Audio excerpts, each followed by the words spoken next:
Câu chuyện về triệu phú tật nguyền Alan Nagao. Sinh ra bị dị tật bẩm sinh, chỉ có một chân và một tay lành lặn ở Hawaii, USA. Đi học luôn bị bạn bè trêu chọc là con quái vật vì luôn đội một chiếc nón bảo hiểm trên đầu. Sinh ra với thân thể tật nguyền nhưng tâm hồn thì luôn lành lặn. Ông trời đã lấy đi của tôi một chân và một tay, nhưng đã ban cho tôi một nụ cười. Và tôi sinh ra tật nguyền chắc hẳn vì một lý do nào đó. 18 tuổi, ông bắt đầu kinh doanh rìu và ông đã thất bại. Khi người học trò sẵn sàng thì người thầy xuất hiện.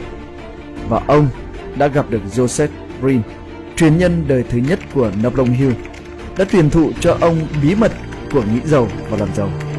3 năm theo học đã giúp Alan Nagao thành công với kinh doanh rìu.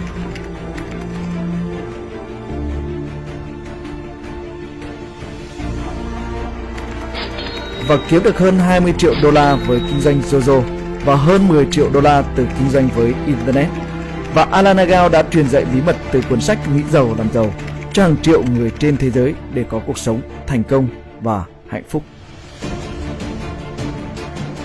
Vậy một ngày của triệu phú tật nguyền Alan Nagao diễn ra như thế nào? Video được ghi lại trong hành trình thực hiện giấc mơ chấm dứt nạn đói trên toàn thế giới tại Việt Nam.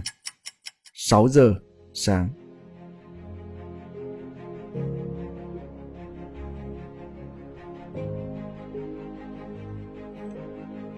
Mỗi buổi sáng, Alan Nagao đều dành ra cho mình 20 phút để thiền định.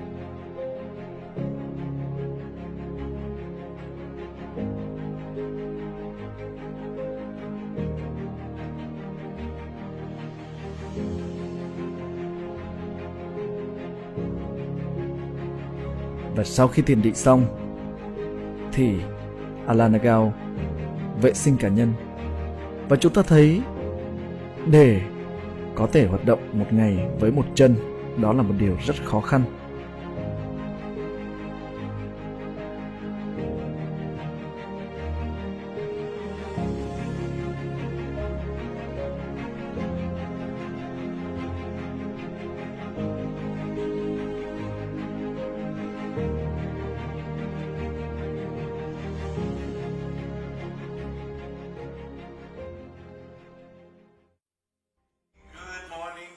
Xin chào tất cả các bạn.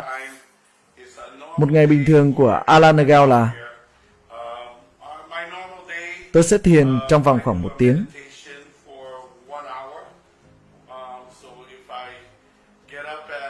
Nếu tôi thức dậy vào lúc 5 giờ sáng, tôi sẽ thực hiện quy trình thiền 1 giờ. Và sau đó, tôi đọc tuyên bố công thức sự tự tin. Tập một vài động tác thể dục cơ bản. Những động tác đơn giản thôi. Ví dụ như giơ tay lên và kéo xuống, giật đi giật lại liên tục khoảng 30 nhịp và làm thật nhanh. Và giúp cho cơ thể tôi thoát khỏi và được sẵn sàng cho một ngày mới thành công. Tiếp theo tôi sẽ viết xuống top 5 của cuộc đời của mình, top 5 của 5 năm và top 5 trong 1 năm, trong 1 tuần và trong ngày hôm nay. Và với 1 tiếng thiền, và tôi tập một vài động tác thể dục. Và sau đó tôi viết top 5 và đọc bản tuyên bố, đọc công thức sự tự tin và chuẩn bị 30 phút. Và vào lúc 6 giờ 30 phút tôi đã sẵn sàng để ra khỏi nhà. Vì thế tôi sẽ đi tắm, làm sạch cơ thể, rửa thật sạch gương mặt của mình, mặc một bộ quần áo thật là đẹp, một chiếc áo thật là đẹp, và sau đó tôi đã sẵn sàng để đi. Nào đi thôi. Và bây giờ là 7 giờ. Bắt đầu một hành trình.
8 giờ training course.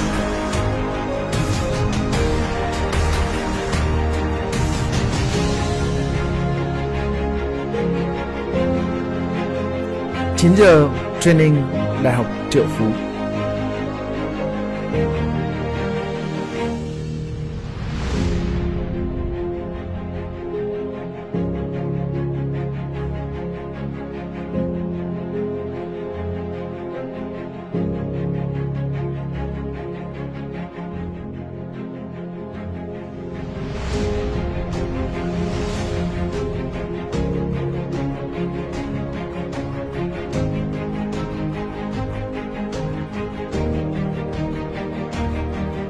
Mười ba giờ trưa, ăn trưa cùng đối tác tại Việt Nam.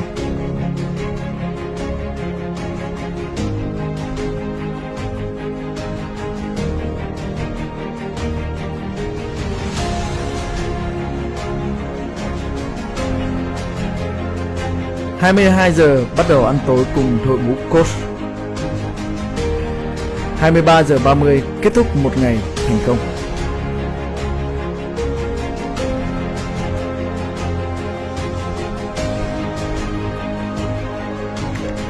Alan Nagao, một nhà lãnh đạo lớn, một đa triệu phú với lối sống đơn giản, tràn ngập tình yêu thương và cống hiến cả cuộc đời vì một thế giới tươi đẹp.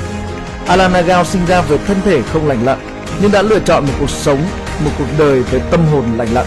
Mỗi ngày Alan Nagao làm việc hết sức mình vì một thế giới tốt đẹp hơn. Bạn đã học được gì từ câu chuyện này? Bạn, một cơ thể lành lặn, bạn chọn sống cuộc đời với tâm hồn lành lặn hay tàn tật?